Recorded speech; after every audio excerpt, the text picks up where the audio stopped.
उतना सम्मान समाज से नहीं पाए।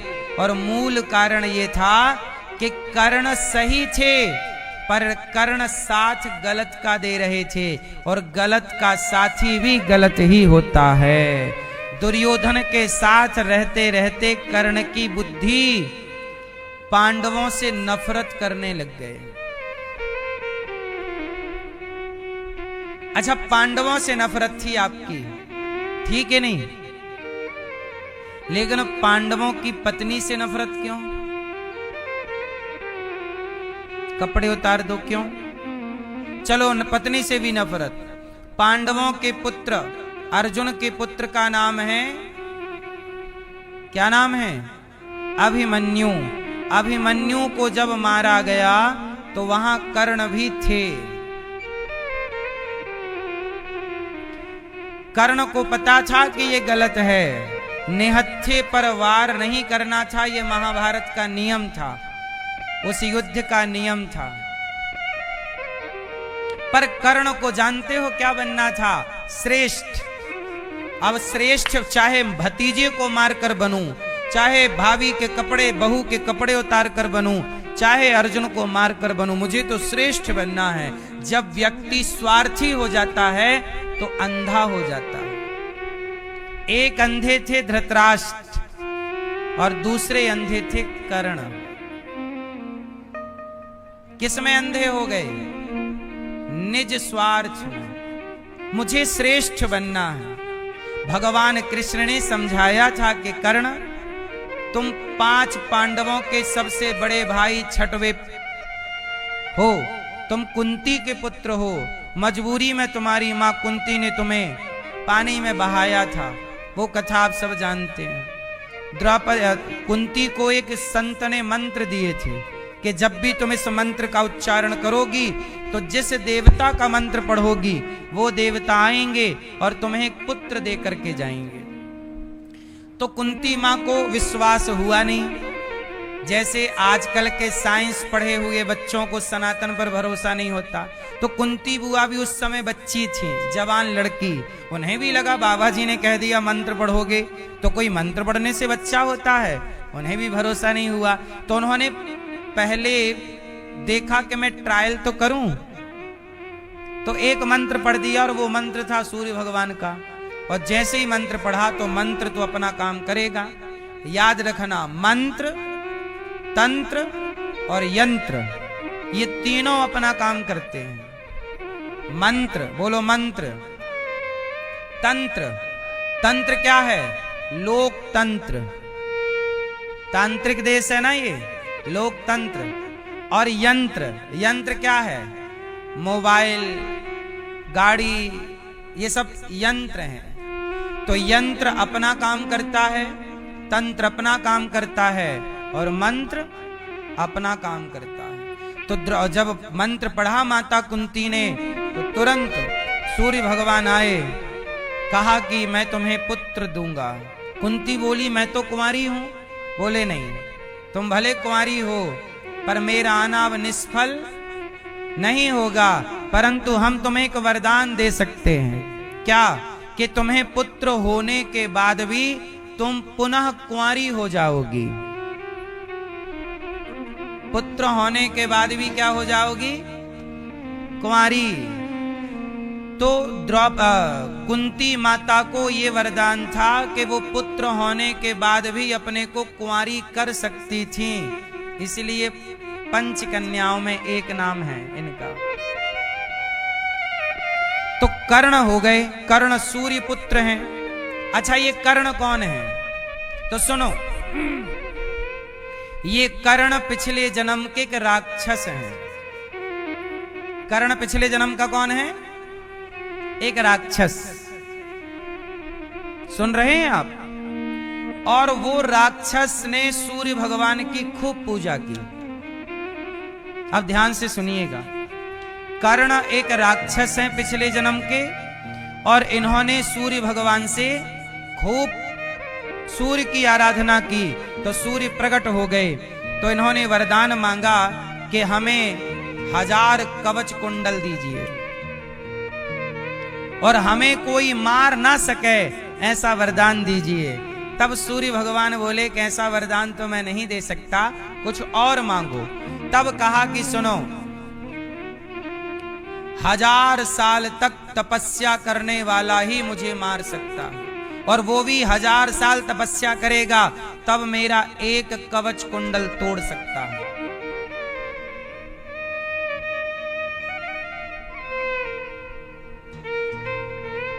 और 1000 साल तपस्या करने और 1000 साल मेरे से लड़ना पड़ेगा तब ये कवच कुंडल तोड़ पाए, ऐसा सूर्य भगवान बोले तथास्तु।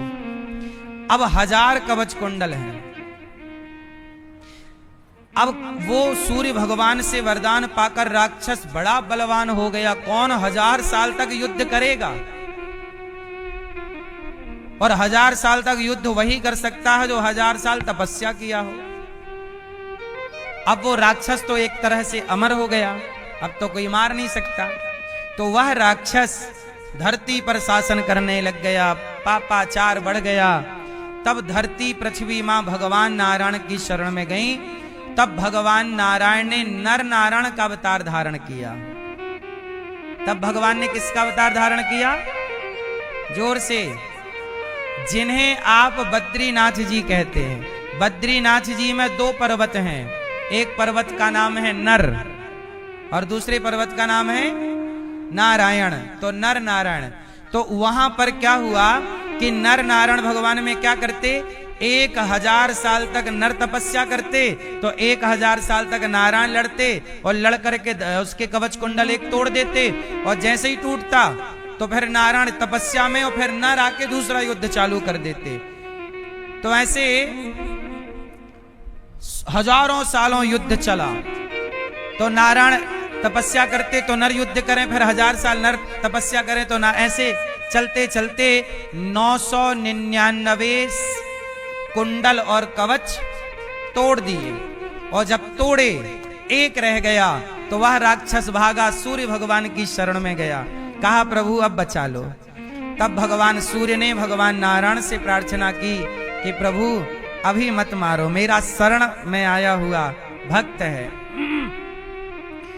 तब भगवान ने कहा कि सूर्यदेव, एक राक्षस को आपने आश्रय दिया है, आपको भी इस राक्षस के रूप में अपने अंश रूप में अवतार लेना होगा।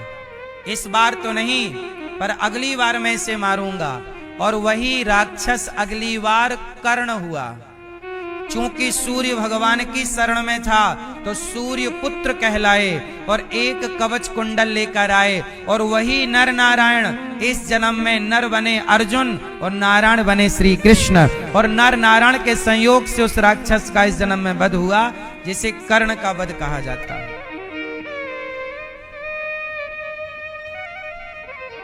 तो ये कर्ण की हिस्ट्री।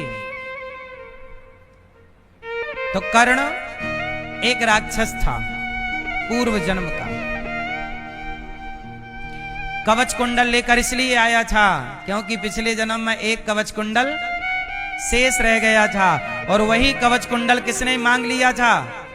इंद्र ने, क्योंकि अर्जुन इंद्र के ही पुत्र हैं। तो ये है, तो कर्ण ने, दानवीर कर्ण है। अच्छा, कर्ण की जब मृत्यु हुई तो कर्ण जब मरे, देखो कर्ण इतने अच्छे थे कि कर्ण की जब मृत्यु हुई, मतलब छाती पे अर्जुन ने बाण मारा, तो कर्ण के पास भगवान कृष्ण एक ब्राह्मण बन करके आए परीक्षा लेने के लिए।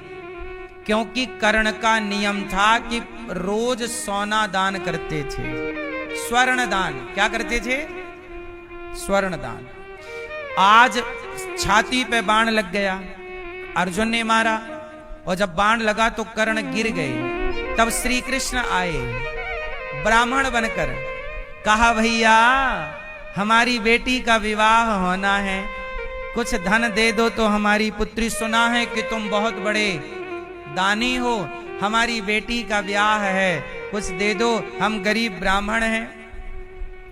तो अर्जुन कर्ण तो पहचान ना पाए कि ये कृष्ण है, उन्हें लगा कोई ब्राह्मण है। तब कर्ण ने कहा कि मैंने अपना सोने का रथ तो पहले ही दान कर दिया था कि मैं मर जाऊं तो ये रथ फलाने सेवा में लगा देना, कवच सब दान कर दिया, कुछ भी नहीं रहा। हाँ, तब याद आई कि मेरे दांतों में सोना लगा है। कर्ण के दांतों में क्या लगा था? जैसे पहले के लोग दांतों में सोना लगवा लेते थे, तो कर्ण के भी दांतों सोना। तो कर्ण सोचिए कि छाती पे बाण लगा है, मृत्यु की सैया है। मृत्यु की क्या है? सैया। और जब मृत्यु की सैया है तो कर्ण ने कहा कि ठीक है, एक पत्थर उठाया और सोचो आखिरी टाइम भी दांत तोड़कर पंडित जी को दे दिए कि इसमें कुछ सोना है, अब तो आखिरी इतना ही है, इतने से काम हो जाए तो आप अपनी बेटी का विवाह कर लीजिएगा।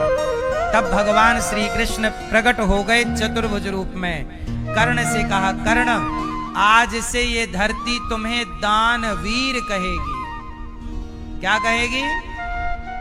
क्योंकि तुमने दान देने में वीरता दिखाई कि मरते समय भी दांत तोड़ दिए, तो वीरता दिखाई, इसलिए धरती आपको दानवीर कहेगी।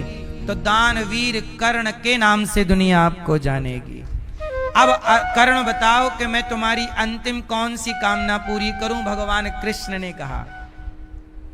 तब कर्ण ने कहा कि प्रभु मैं मर रहा हूं, पर मेरी चिता ऐसी जगह पर जलनी चाहिए कि आज तक किसी की चिता उस जगह ना जली हो। तब भगवान ने कहा तथास्तु। तब भगवान ने अपने हथेली पर कर्ण को अंतिम श्रद्धांजलि दी, अपनी हथेली पर। ये है कर्ण। कर्ण सबसे श्रेष्ठ हैं, चूंकि संगति गलत होने के कारण उन्हें उस तरह का सम्मान नहीं मिला जिस तरह के वो अधिकारी थे। इसलिए आपसे कहता हूं, आप कितने भी योग्य हैं, काबिल हैं, पर संगति आपकी गलत है तो आप माइनस हो जाएंगे। और आप थोड़ा कमजोर हैं लेकिन आपकी संगति सही है, आप प्लस हो जाएंगे। इसलिए संगत से गुण आत हैं, संगत से गुण जाएं। लोहा जड़ा जहाज में, पानी में उतराए। इसलिए कहता हूं कि आप लोग अपने बच्चों को ये बातें बताया करो, संगति अच्छी रखनी चाहिए। कर्ण को दुर्योधन की संगत नहीं करना चाहिए थी, क्योंकि दुर्योधन गलत था, कर्ण की शक्तियों का मिसयूज करता था। दुर्योधन उसे इस बात का था ना कि मेरा मित्र कर्ण है, तो गलत काम कराता रहता। अच्छा सुनो, कर्ण का कई बार अर्जुन से युद्ध हुआ है डायरेक्ट, महाभारत के पहले भी, पर कर्ण कभी अर्जुन से जीते नहीं। कर्ण को कई बार अर्जुन से लड़ने का मौका मिला था, पर वो कभी जीते नहीं। इसलिए श्रेष्ठ धनुर्धर तो अर्जुन ही है, क्योंकि अर्जुन कौन है? साक्षात नारायण का एक अंश नर के रूप में है। नर अर्जुन है और नारायण श्री कृष्ण है। ये नर नारायण। आज भी हम लोग बद्रीनाथ जी में नर नारायण भगवान की पूजा करते हैं। तो जो कर्ण से युद्ध हुआ था वो बद्रीनाथ जी में हुआ था, और भगवान ने तपस्या की थी वो बद्रीनाथ जी में। आज भी वहां नर नारायण विराजे हैं। बोलिए बद्री विशाल भगवान की। ठीक है,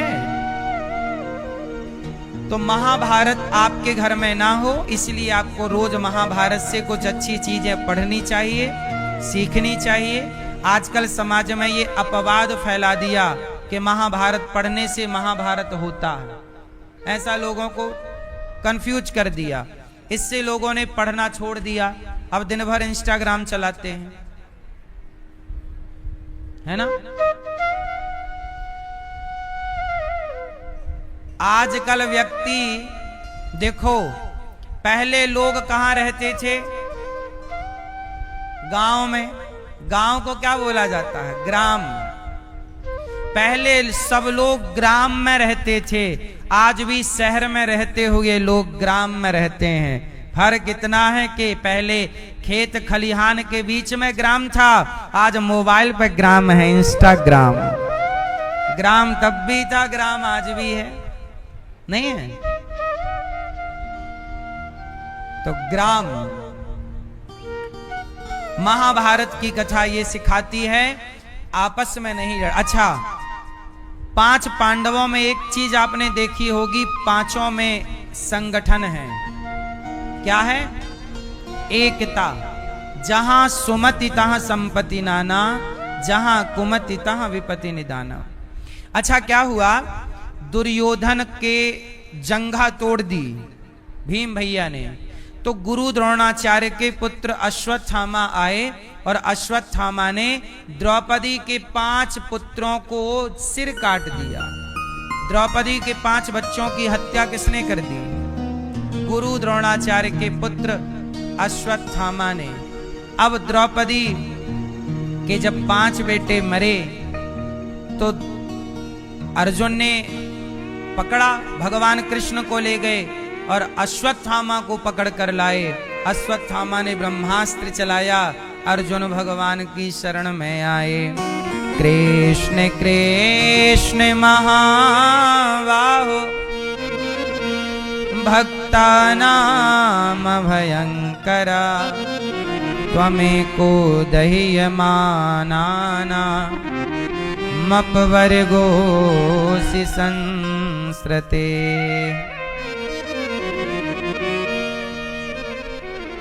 चरणों में गिर पड़े अर्जुन, प्रभु बचाइए। भगवान ने कहा तुम भी ब्रह्मास्त्र चलाओ, और दोनों ब्रह्मास्त्र से दोनों शांत हुए। अर्जुन के बाल पकड़ करके अर्जुन ने अश्वत्थामा के केस पकड़े और द्रौपदी के समक्ष लाकर खड़ा किया। द्रौपदी, तेरे 5 पुत्रों को इसने मारा, ये हत्यारा रहा, बोल क्या दंड देती है? द्रौपदी बोली छोड़ दो। छोड़ दे? हाँ छोड़। भगवान से पूछा कि आप बताइए अश्वत्थामा के संग क्या करें? तब भगवान ने कहा कि ब्रह्मबंधुर्न हन्तव्य आतताईव धारणः, मयैवो भयमाम्नातं परिपायनुशासनम्। ब्राह्मण को कभी मारना नहीं चाहिए और आताताई को कभी छोड़ना नहीं चाहिए। ये जन्म से ब्राह्मण है और कर्मों का आताताई है, इसलिए इसे मार भी दो और छोड़ भी दो। अश्वत्थामा के सिर की मणि निकालकर अश्वत्थामा का अपमान करके नगर से निकाल दिया गया। मैया, ओ पंचायती मैया, ए गुलाबी मैया, लाल मैया, होगी पंचायत? हैं? पंचायत नहीं पूरी हुई? कर लो। और ए मोबाइल वाले भैया, हाँ खींच लो सेल्फी। ये तो आप घर पे भी कर सकते थे। सुन लो कथा। अपनी ही सेल्फी लेना है बैठे बैठे, तो ये तो घर पे भी कर सकते थे, है ना? सुनो, भगवान श्री कृष्ण ने कहा अश्वत्थामा को मार भी दो और छोड़ भी दो। अब मारना क्या है? अच्छा बताओ, मारना किसे कहते हैं? जान से मारने को ही मारना नहीं कहते। अच्छा ये बताओ, आपने अपनी मां को कभी मारा है? पिता को मारा है? जिस दिन आपने अपने पिता का अपमान किया, समझ लो कि उस दिन आपने मारा है। जिस दिन आपने अपनी मां का अपमान किया, मारना मतलब केवल थप्पड़ मारना नहीं होता, डंडा मारना नहीं होता।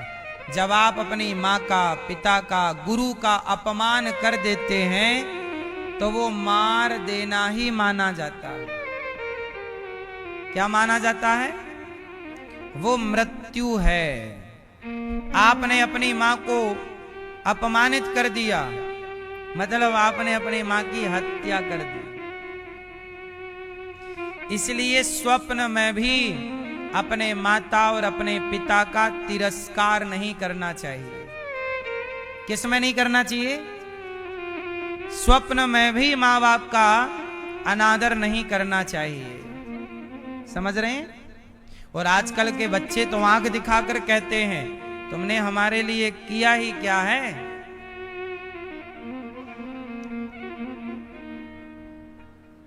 तुमने हमारे लिए किया ही क्या है।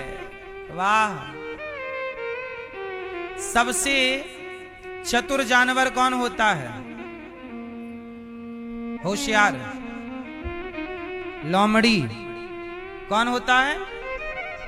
भैया आपके घर लोमड़ी है? नहीं? आपके घर लोमड़ी है? लोमड़ी सबसे चतुर है। जरा सोचिएगा, आप में से किसी ने लोमड़ी नहीं पाली? पाली?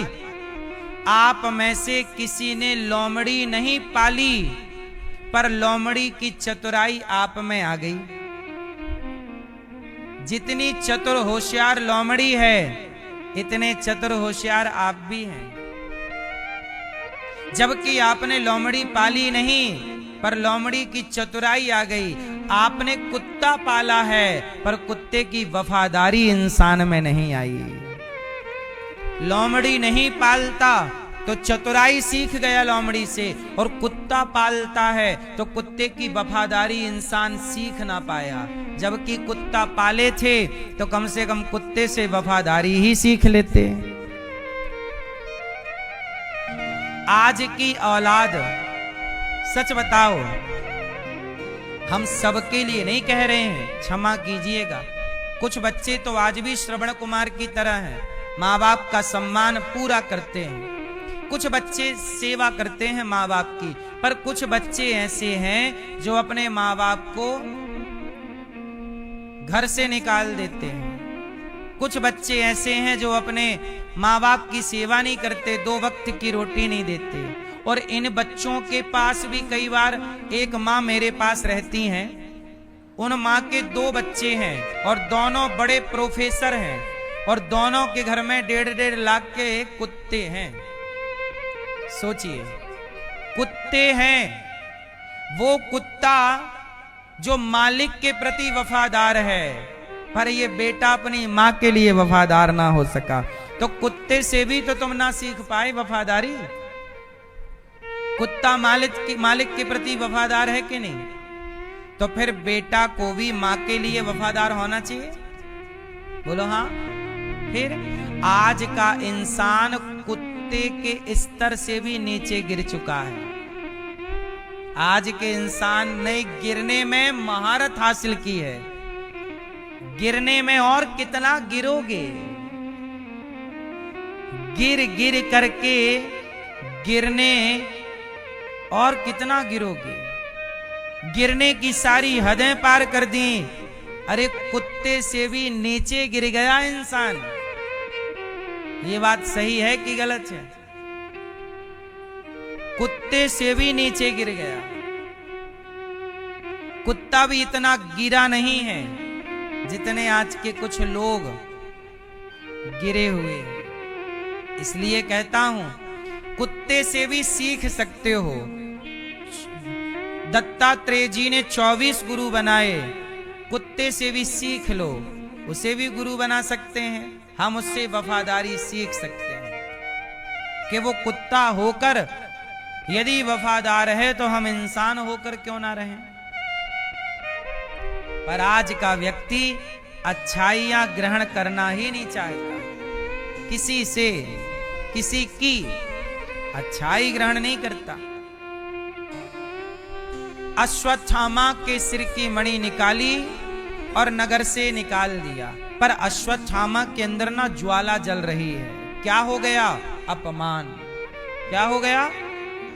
अब अश्वत्थामा ने क्या किया कि पांडवों के वंश को मिटाने के लिए, जो पांडवों के वंश को आगे बढ़ाने वाला बालक था, उसे मारने के लिए ब्रह्मास्त्र चला दिया। क्या चलाया? और ब्रह्मास्त्र गरजता हुआ उत्तरा के गर्भ की ओर चला। उत्तरा, अभिमन्यु की पत्नी का नाम उत्तरा। अभिमन्यु तो मर चुके हैं महाभारत में, पत्नी गर्भवती है, उस गर्भ के बच्चे को मारने के लिए वह ब्रह्मास्त्र चलाया। उत्तरा ने बिना देर किए दौड़ी दौड़ी आई। पाहि पाहि महायोगिन देव देव जगतपते। हे जगतपति, हे प्रभु, मैं आपकी शरण में हूँ। हे श्याम सुंदर, मेरा पुत्र भी जन्म नहीं लिया, पेट में है, उसे मारने अश्वत्थामा ने ब्रह्मास्त्र चला दिया। हे प्रभु, आप हमारे पुत्र की रक्षा कीजिए। भगवान ने कहा तुम चिंता ना करो, और अश्वत्थामा के चलाए गए उस ब्रह्मास्त्र से भगवान ने उत्तरा के गर्भ की रक्षा की और अश्वत्थामा के ब्रह्मास्त्र को खंडित कर दिया। परंतु भगवान ने अश्वत्थामा को दंड दिया। जा, तूने गर्भ के बच्चे को मारना चाहा, जा मैं तुझे दंड देता हूं, तू अमर हो जा। लोगों ने कहा प्रभु ये दंड है कि वरदान है? ये दंड तो नहीं लग रहा, लोग अमर होना ही चाहते हैं और आपने फ्री में अमर कर दिया। बोले नहीं, ये अमर तो रहेगा, पर इसके माथे पर जो घाव है मणि छीनने का, इसके जन्म से मस्तक पर एक मणि थी, छीन ली तो घाव। बोले इसका घाव कभी नहीं भरेगा जब तक ये जीवित रहेगा, अमर रहेगा। इसे प्यास लगेगी पर पानी नहीं पी सकेगा ठीक से, भूख लगेगी पर भोजन नहीं खा सकेगा ठीक से, ऐसे अमर। अब बताओ ऐसी अमरता आप लोगे कि आपको प्यास लगी है पर पानी नहीं मिलेगा, भूख लगी है पर भोजन नहीं मिलेगा? ऐसी अमरता रोज मरने के बराबर है। अच्छा, पूरे महाभारत में सबसे बड़ा दंड किसी को मिला? तो अश्वत्थामा को मिला। अब सवाल ये है आपसे कि अश्वत्थामा को ये दंड क्यों मिला? ये पीली मैया बताएंगी, चश्मा वाली, क्यों मिला है? आपको नहीं आता? नहीं आता? मैया बताएंगी सोफे वाली। हाँ, नहीं बताओगी मैया? क्यों, नाराज हो क्या? हाँ बताओ बेटा।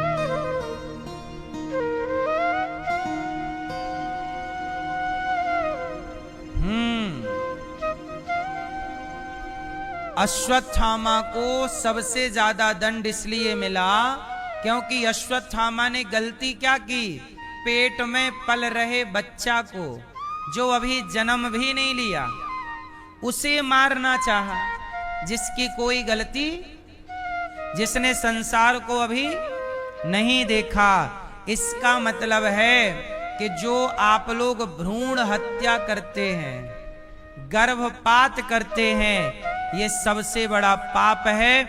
इसका दंड ईश्वर की अदालत में सबसे बड़ा दंड है। कौन सा पाप? भ्रूण हत्या, गर्भपात। जैसे लोग क्या करते हैं, चेक करा लिया कि पेट में लड़की है, तो लड़की है तो गर्भ गिरवा देते हैं, वह भ्रूण हत्या है, वह पाप है। जहां ये अच्छा कोई बीमारी के तहत करना पड़े वो अलग विषय है कि भाई बीमारी है या कोई दिक्कत है, कोई और कारण है, पर आपने ये जान लिया कि लड़की है और स्वस्थ है, अच्छी है पेट में, फिर आपने मरवाया, तो वह हत्या ही तो है। क्यों? उसकी हत्या किसे लगेगी? अच्छा ये बताओ, जब पेट की लड़की को या लड़के को जो भी है, अब जैसे कुछ लड़कियां वो मना लेती हैं, क्या बोलते हैं उसको, वैलेंटाइन डे, नहीं क्या मना लेती हैं? वैलेंटाइन डे मनाते मनाते वो गर्भवती हो जाती हैं, और जब गर्भवती होती हैं तो फिर वो कुंवारे में गर्भ रह गया, तो भाई वो डॉक्टर के पास जाके कहती हैं कि भाई गिराओ। तो आपने यह भी तो पाप किया। अब मुझे आप लोग उत्तर दीजिए कि जो गर्भ में पल रहे बच्चे को गर्भपात कराता है, स्त्री कराती है, डॉक्टर कराता है, और स्त्री भी अपने पति के दबाव में, पत्नी अपने सास के दबाव में कि भाई बेटी है गिरा दो। अब आप लोगों से ये जानना है कि उस पाप का पापी कौन है? वो पाप किसे लगेगा? डॉक्टर को लगेगा कि उस गर्भ में पल रहे वो गर्भवती मां को लगेगा, कि सास को लगेगा, कि पति को लगेगा? 4 ऑप्शन दिए मैंने। वो पाप किसके माथे जाएगा? वो हत्या तो हुई ना एक कन्या की, भ्रूण हत्या, वो पाप किसके माथे जाएगी बताओ? बोलो जोर से। नहीं, कई बार मां तैयार नहीं होती। मां कहती है कि मैं आने देना चाहती हूं बच्चे को, पर कई बार उसका पति। तो सुनो, कौन पापी? यदि मां तैयार है, मां की इच्छा है, तो मां पापी। सास के कहने से किया तो सास पापी, पति के कहने से गर्भपात किया तो पति पापी, और डॉक्टर ने किया तो 50 इसका भी है शेयर।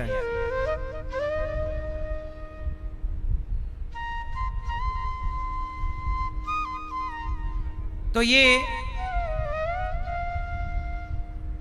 पाप है, तो सबके खाते पे थोड़ा थोड़ा जाना। इसलिए अश्वत्थामा को भगवान ने सबसे अधिक समय तक का दंड दिया। आज भी अश्वत्थामा अमर हैं, आज भी नर्मदा के तट पर, नर्मदा के किनारे आज भी अश्वत्थामा को देखे जाने का कुछ लोग दावा करते हैं। आज भी अश्वत्थामा भटक रहे हैं, और भटक ही रहे तो कभी भारत के पूर्व में, कभी पश्चिम में, पूरा भारत घूम रहे हैं। कहीं जंगल में मिल जाए, कहीं मिल जाए, तो आज भी अश्वत्थामा है। अमर में अश्वत्थामा भी। अश्वत्थामा बलिर्व्यासो हनुमानश्च विभीषण कृपा परशुरामश्च। ये 7 लोग, मार्कंडेय जी सहित 8 लोग आज भी जीवित हैं। कौन कौन आज भी जीवित हैं? अश्वत्थामा, बलि, पाताल के राजा बलि, जिनके यहां वामन भगवान आए। अश्वत्थामा बलिर्व्यासो अर्थात वेद व्यास जी।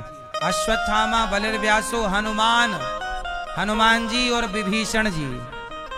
कृपा मतलब कृपाचार्य, परशुराम जी और मार्कंडेय जी 8वें। ये आज भी क्या हैं? जिंदा हैं, अष्ट चिरंजीवी आज भी जीवित हैं। तो अश्वत्थामा के उस प्रहार से भगवान ने उत्तरा के गर्भ की रक्षा की। अब भगवान जाने लगे द्वारिका के मेरा काम हो गया। तब कुंती बुआ आ गईं, और कुंती बुआ ने कहा, क्या कहा? कृष्णाय वासुदेवाय देवकी नंदनाय च नंद गोप कुमाराय गोविंदाय नमो नमः। आज कुंती बुआ ने भगवान से कहा कि हे कृष्ण, कृष्णाय वासुदेवाय देवकी अर्थात देवकी नंदन, हे प्रभु आपकी जय हो, आप देवकी पुत्र हैं। नंद गोप कुमाराय, नंद के पुत्र हैं आप, यशोदा नंदन हैं, हे प्रभु आपकी जय हो। मैं आपसे कुछ कहना चाहती हूँ। नमः पंकजनाभाय, आपके नेत्र कमल की तरह हैं, आपका स्वभाव दिव्य है, हे प्रभु आप करुणा की प्रतिमूर्ति हैं।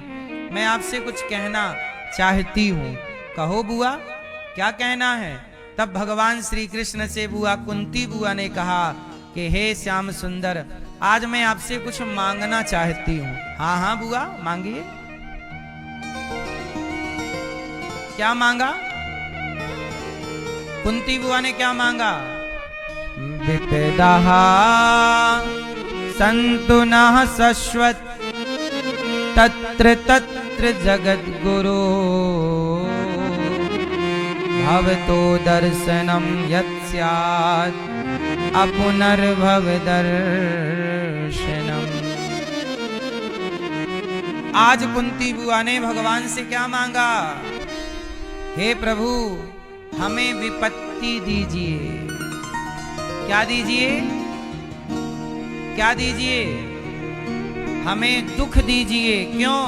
दुखों से अगर चोट खाई ना होती तो श्री कृष्ण तुम्हारी याद हमें, ये दुख अच्छा है।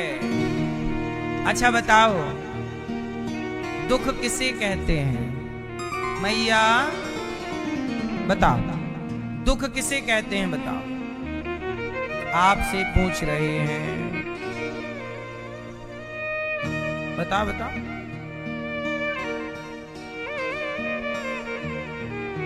पीछे वाली मैया बताओ, दुख किसे कहते हैं?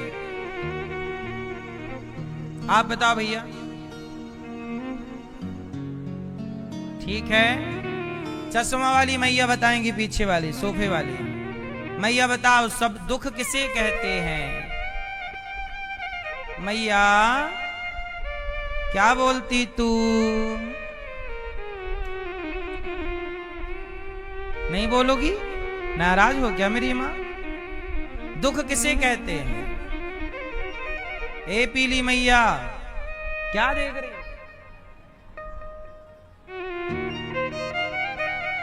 दुख किसे कहते हैं? हैं? पड़ोसन को? पीछे वाली मैया बताएंगी। हरी मैया, हरी साड़ी पहनी है ना मैया ने। बताओ मैया, दुख किसे कहते हैं? सुनो, दुख किसे कहते हैं? अब सुनो, भगवान को भूल जाना ही सबसे बड़ा दुख है और भगवान को याद रखना ही सबसे बड़ा सुख है। क्या है सुख, क्या है दुख? भगवान को भूल जाना क्या है? दुख है। और भगवान को याद रखना, हाँ, भगवान को भूल जाना ही दुख है, भगवान को याद रखना ही। इसलिए सुखी होना चाहते हैं, भगवान को याद रखिए। जब कोई नहीं आता ना मेरी माँ, संसार को बुलाओ। जब कोई नहीं आता, जब कोई नहीं आता, ओ मेरे श्याम आते हैं। मेरे दुख के दिनों में ये बड़े काम आते हैं। संसार सुख में आएगा पर भगवान, हाँ, दोनों हाथ उठा लो, तालियां बजा लो। जय हो।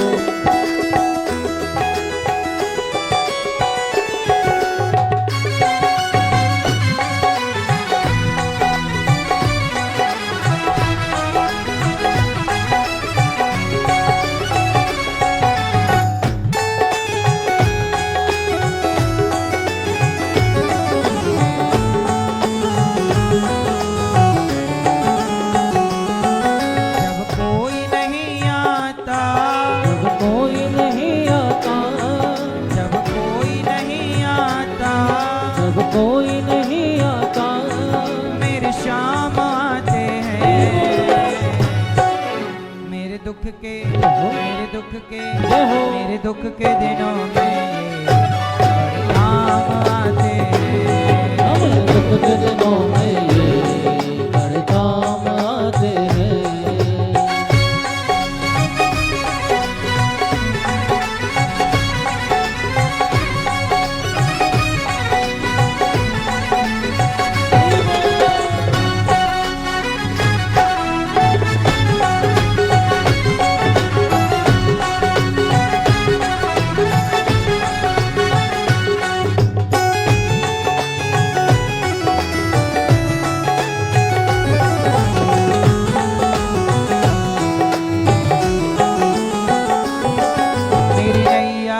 चलती है पतवार नहीं होती। हाँ मेरी नैया चलती है पतवार नहीं होती।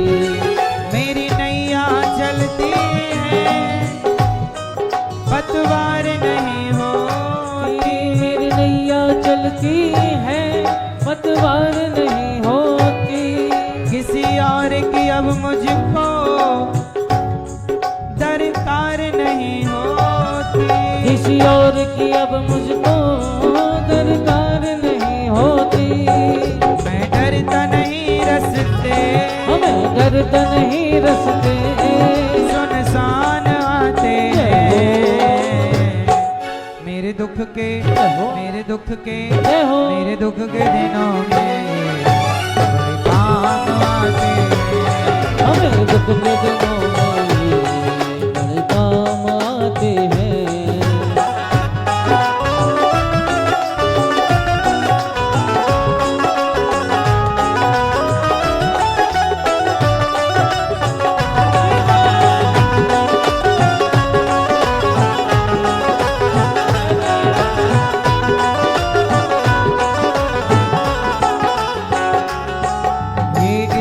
बड़े होकर दीनों से प्यार करें। ये इतने बड़े होकर दीनों से प्यार करें। अपने भक्तों का दुख पल में स्वीकार करें। अपने भक्तों का दुख पल में स्वीकार करें। ये बिन बोले सब कुछ, ये बिन बोले सब कुछ पहचान जाते हैं।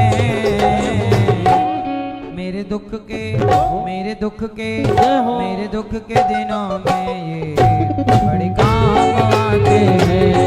मेरे दुख के दिनों में ये बड़े काम आते हैं।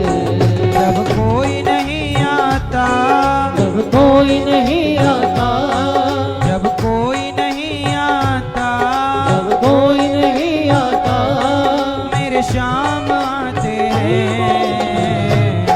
मेरे दुख के मेरे दुख के जय हो। मेरे दुख के दिनों में ये बड़े काम आते हैं।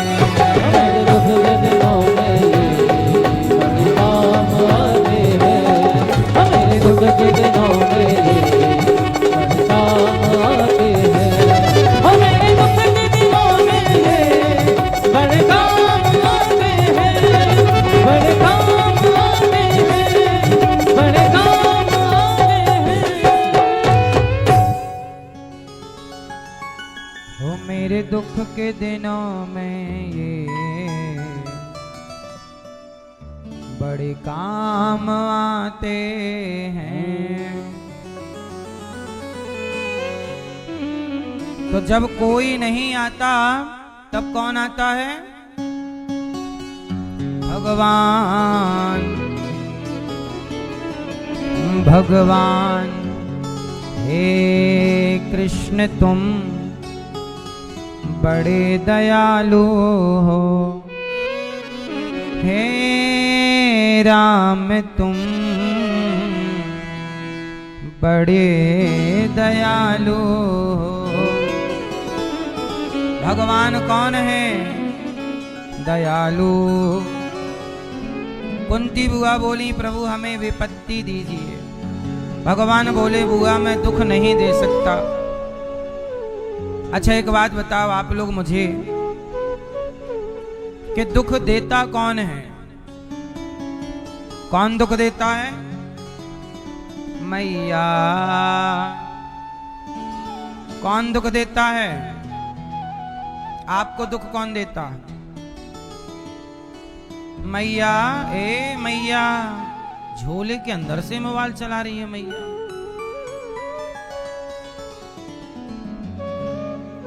मैया दुख कौन देता है?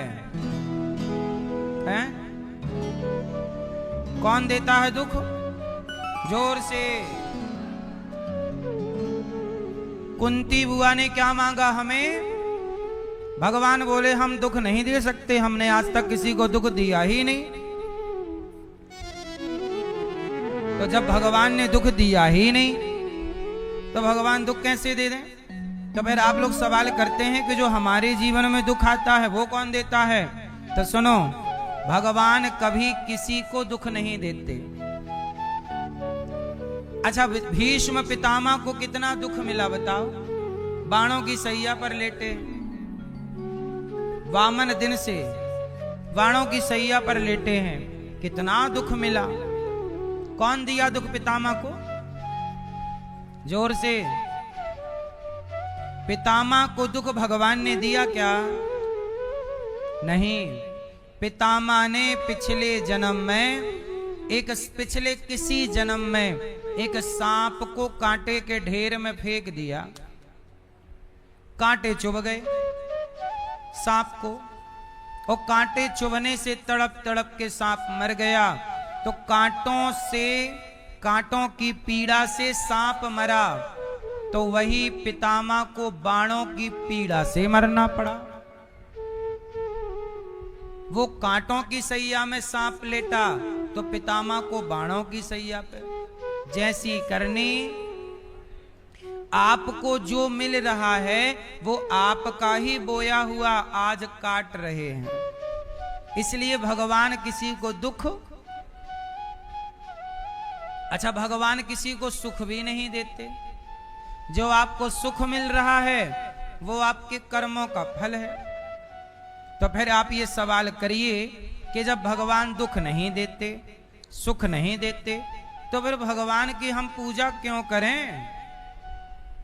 क्यों करें? क्या फायदा पूजा करने से? तो सुनो, भगवान की पूजा करने के फायदे क्या हैं वो सुनो। जब सुख दुख भगवान नहीं देते तो भगवान की पूजा क्यों करें? अब सुनो, अजामिल का नाम सुना होगा। अजामिल ने सारी जिंदगी पाप किया। अब पाप किया था तो उसे भोगना पड़ता ना, और पुण्य किया होता तो पुण्य भोगने भी संसार में आना है और पाप भोगने भी। लेकिन अजामिल के मुख से धोखे से नारायण निकल गया। तो भगवान की भक्ति क्यों करें? जो भगवान की भक्ति करता है, भगवान उसके पाप पुण्य सुख दुख से उसे उबार कर, और उसे भगवान पापी से पापी को भी, जो कर्मों के कारण नरक में जाता, तो भगवान उसे उठाकर अपने धाम ले जाते हैं, बचा लेते हैं। इसलिए भगवान की भक्ति करना चाहिए कि हमने तो पाप कर ही लिए हैं। बोलो हाँ, अब कर ही लिए हैं तो अब तो भोगना पड़ेगा। तो भोगना ना पड़े इसलिए भगवान की शरण में चलो। जैसे आग की शरण में कोई हरा घास आ जाए, सूखा घास आ जाए, हरी लकड़ी आ जाए, सूखी लकड़ी आ जाए, कोई भी आ जाए, आग सबको जलाती चलेगी। बोलो हाँ। ऐसे भगवान की शरण में पापी आ जाए, पुण्यात्मा आ जाए, बस आ जाए तो प्रभु सबको तारते चलेंगे। एक कथा सुनो इसके उत्तर की, कि व्यक्ति जो करता है भोगना पड़ता है। भगवान किसी को सुख दुख नहीं देते, आपका अपना कर्म ही आपको सुख दुख देता है। तो भक्ति क्यों करें? भक्ति करेंगे तो कर्म से मुक्त हो जाएंगे, कर्म बंधन ही छूट जाएगा। अब सुनो इसके उदाहरण में एक कथा सुनो। एक गांव में एक रंगनाथ नाम के सेठ जी रहा करते थे। क्या नाम था? रंगनाथ जी नाम के सेठ जी। बड़ा अच्छा काम था, पैसे कमाते। उनका एक नौकर था, सांवला सा, बड़ा दुष्ट था, खूब गलत गलत काम करता। अचानक उसकी तबीयत बिगड़ी और वो अपने घर में उसकी मृत्यु हो गई। सेठ को, रंगनाथ जी को, रंगनाथ सेठ को पता लगा कि मेरा नौकर मर गया। तो उसके परिवार की थोड़ी बहुत मदद सेठ जी ने कर दी। अब वो मर गया और संयोग से ये भक्तमाल की कथा है, सुनिएगा। मरने के बाद जब वो नौकर सेठ जी का यमराज के पास गया तो यमराज जी ने देखा कि भाई तू तो बहुत बड़ा पापी है, तो ऐसा करके हमारी सेना में शामिल हो जा। तो उसे यमदूत बना दिया। बोले तू भोगता भी रहेगा और हमारा काम भी कर। जैसे आप लोग वीआईपी पापी हुए तो यमराज जी आपको अपना काम धाम भी दे देते हैं, जाओ यमदूत तुम बन जाओ। तो यमदूत के साथ आपको रहना पड़ता है। तो यमराज, अब देखो हजारों लोग रोज मरते हैं ना, तो यमराज जी की भी तो सेना बड़ी होगी। एक को भारत भेजा, एक को अमेरिका भेजा, पाकिस्तान भेजा, जापान भेजा, जर्मनी, सब जगह ही तो लोग मर रहे हैं और सबका हिसाब किताब यमराज जी के पास है। तो यमराज जी के कार्यकाल भी बड़ा है। और तो उस आदमी को क्या बना दिया, यमदूत बना दिया। अब एक दिन क्या हुआ कि जो सेठ थे रंगनाथ जी, तो एक दिन क्या हुआ कि उनके द्वार पर यही उनका नौकर टहलता हुआ दिखाई पड़ा। तो सेठ रंगनाथ बोले, क्यों भाई, मैंने तो सुना था तू मर गया और तू मेरे आंगन में क्या कर रहा है। बोला, सेठ जी आपने ठीक सुना, मैं मर गया हूं। अरे तू मर गया तो ये जिंदा तो है। बोले नहीं, केवल मैं आपको दिख रहा हूं, क्योंकि मैं आपका नौकर था ना, मैं और किसी को दिखता नहीं हूं, मैं यमदूत हूं, यमदूत। अरे सेठ जी डरे, तो मेरे आंगन में क्या कर रहा है, मुझे लेने आ गया क्या। नहीं मालिक, मैं तो आपका नमक खाया हूं ना, आपने मेरे मरने के बाद मेरे माँ बाप को थोड़ी मदद भी की थी, मैं आपको लेने नहीं आया, लेकिन जो आपके बगल में पड़ोसी है ना, आज मैं उसको लेने आया हूं, आपके पड़ोसी को। अरे बोले, मेरा पड़ोसी तो बड़ा हट्टा कट्टा है, कमाता मस्त है, अभी उसके मरने का टाइम नहीं आया, तू कैसे मार सकता है। बोले, मैं यमदूत हूं, आज मैं उसे मारूंगा। तो सेठ जी बोले, अच्छा तू मजाक कर रहा है, यमदूत बना घूम रहा है, चल काम धाम कर। सेठ जी आपको भरोसा नहीं हुआ, मैं यमदूत हूं, आज आपका पड़ोसी 1:31 पर उसे बैल सींग उसके पेट में घुसाएगा, मैं उस बैल के सींग में जाकर बैठूंगा, और तुम्हें भरोसा ना हो तो देख लेना। ठीक है, अब वो था तो यमदूत ही। अब वो गया बैलों के पास, समय हुआ 1:31, वो बैल को सहला रहा था, बैल प्यार कर रहा कि तभी अचानक बैल को गुस्सा आया और बैल ने इसको सींग में बैठा। ये देखो, मौत कभी अपने ऊपर बहाना नहीं लेती, किसी ना किसी को बहाना। 1:31 हुआ कि वो सींग घुसा दिया बैल ने इसके पेट में, और इसका पड़ोसी रंगनाथ सेठ का मारा गया। अब तो रंगनाथ डरे, यहां भैया यहां, ये तो सही मर गया। ये बता कि अब तू यमदूत है तो बता मैं कब मरूंगा। रंगनाथ सेठ बोले, तो नौकर बोला, सेठ जी मैं आपको बताने आया हूं कि आप सारा पैसा जोड़ जोड़ के तिजोरियों में रख रहे हैं, इससे आपकी गति अच्छी ना होगी। ये आपका पड़ोसी देखो, मौत आई तो 1 मिनट भी लेट नहीं हुआ, मेरे को टाइम बता के भेजा गया था, इतने बज के इतने मिनट में काम तमाम करना है। 1 मिनट भी ईश्वर की तरफ से लेट नहीं होता कोई। आप कहीं भी जाने में लेट हो जाइए, पर ईश्वर के पास जाने में आप लेट ना होंगे। तो सुनो, ऐसा है कि देखो, मैं आपका नौकर हूं, आपका नमक खाया हूं, आपको सच्ची सच्ची बता रहा हूं, आप अपने जीवन में पुण्य करिए, वरना आप जो पाप कमा रहे हैं सेठ जी, मिला मिला के मिलावट कर करके लूट रहे हैं, बेवजह ब्याज वसूल रहे हैं, आपका भी नरक में हिसाब मैंने एक दिन देखा था, तब आपकी भी डायरी बड़ी है, वहां बहुत यातनाएं मिलने वाली हैं। इसलिए ऐसा करिए, अभी से जीवन में जितना पुण्य कर सको, तो सेठ ने कहा कि यमराज के हिसाब से सबसे बड़ा पुण्य क्या है? यमदूत ने कहा कि भूखों को भोजन कराओ, यही यमराज की नजर में सबसे बड़ा पुण्य है। जो किसी को भोजन कराए, किसी की सेवा करे, किसी के होंठों पे मुस्कान लाए, पानी पिलाए, भोजन दे, कपड़े दे, किसी का बेसहारा का सहारा बने, सेवा करे, वही सबसे बड़ा पुण्यात्मा। तो आपके पुण्य से आपका पाप नष्ट हो सकता है, वरना जो तुमने किया है पाप, आ जाना, मैं आपका नमक खाया था सो कहकर जा रहा हूं, बड़ी यातनाएं हैं, अपने उद्धार का कार्य करिएगा ताकि आपका उद्धार हो जाए। प्रभु के पास जाओगे कष्ट नहीं होगा, यमराज के पास जाओगे बड़ा कष्ट होगा। ये कहकर के चले गए, वो यमदूत चला गया।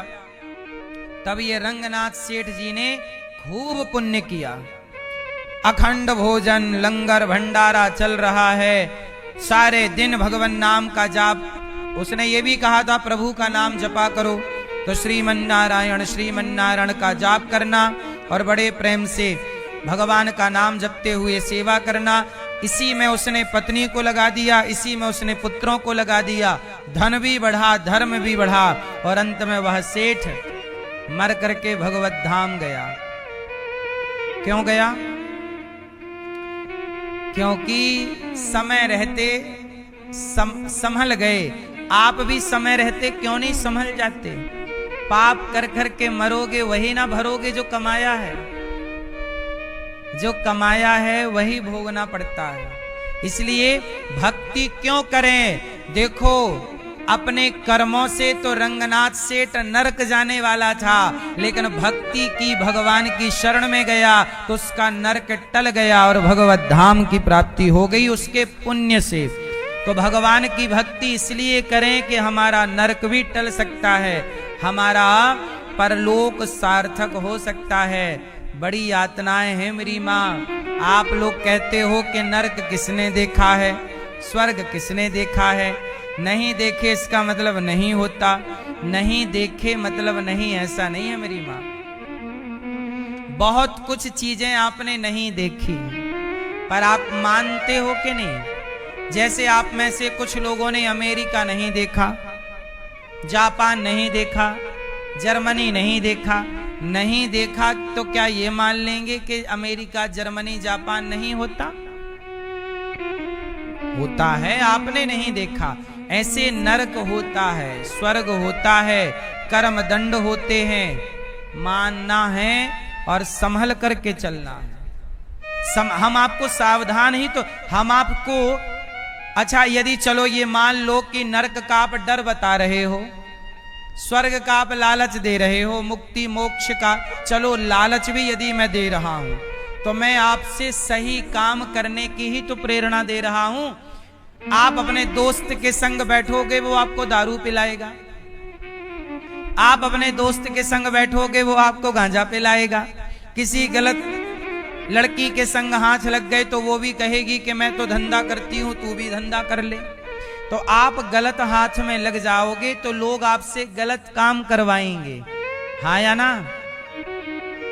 शराबी के हाथ आप लग गए तो शराब पीने लग जाओगे, जुआड़ी के हाथ लग गए जुआड़ी, वैश्या के हाथ में लग गए तो आप वैश्या हो जाएंगे, हाँ या ना? तो मैं आपसे यदि कहता हूं कि नरक जाओगे, क्योंकि आज के विज्ञान पढ़ने वाले स्टूडेंट क्या मानते हैं कि नरक वर्ग कुछ नहीं होता, स्वर्ग वर्ग कुछ नहीं होता। चलो थोड़ी देर के लिए ये मान लो कि नरक नहीं होता, और मैं कह रहा हूं कि नरक जाओगे, और नरक जाने के डर से यदि आपने गलत काम छोड़कर सही काम में आ गए तो बताओ वो डर सही था कि गलत था? इसमें हानि क्या है? नरक होता है, ये तो अटल सत्य है, पर आप नहीं मानते तो भी नरक के डर से आप गलत काम करने से बच जाओ तो आपका ही फायदा है। वरना नरक का डर, जिन लोगों को नरक का डर नहीं है वो लोग गलत काम कर। अब जिन लोगों ने 13 साल की लड़की के साथ 25-30 लोगों ने रेप किया, उन्हें नरक का डर नहीं था तो रेप करते रहे। मुझे और आपको डर लगता है कि मैं गलत करूंगा तो नरक जाऊंगा, कम से कम इस डर के कारण हम लोग गलत काम तो नहीं करते। हमें डर लगता है कि हम चोरी करेंगे तो नरक जाएंगे, हम इस डर के कारण चोरी तो नहीं करते। तुम कहते हो नरक नहीं होता, तुम्हें डर नहीं है तो तुम चोरी भी कर रहे हो, भ्रष्टाचार भी कर रहे हो, क्योंकि तुम्हें डर नहीं। तो बताओ ये डर सही है कि गलत है? यदि आप इसे डर भी माने तो भी तो आपका नुकसान नहीं है, तो भी तो आप अच्छे इंसान ही बन रहे हैं डर के कारण। बोलो हाँ या ना? आजकल के लोग क्या कहते हैं, मैं तो ब्रह्मा को नहीं डरता। मत डर भैया, तो तू नहीं डरता तो तू गलत काम ही करेगा।